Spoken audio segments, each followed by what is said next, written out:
Hello, I'm Paul Michelman, Director of Content for Harvard Business Digital, and our guest today is John Boudreau, Professor at USC's Marshall School of Business and co-author of Beyond HR, The New Science of Human Capital.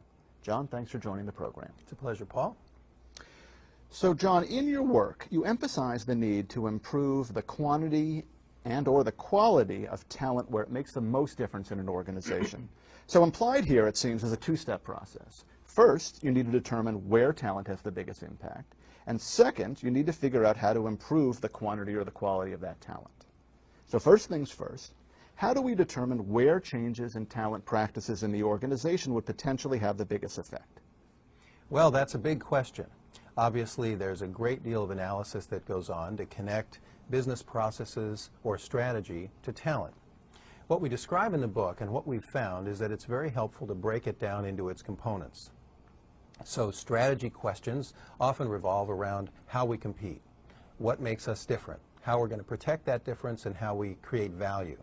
With that in place, we can begin to drop down and think about processes, resources, and other supporting elements.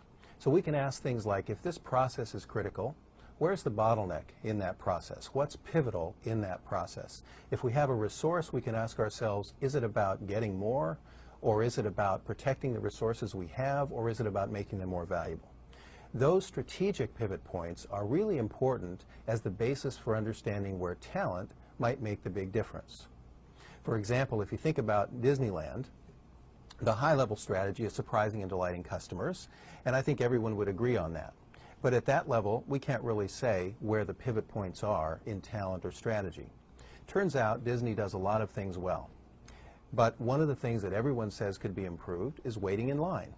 It's a bottleneck. It's a place where there's a great pivot point for Disney. So the talent that might be most pivotal at Disney might be the talent or the organization that could make a difference to waiting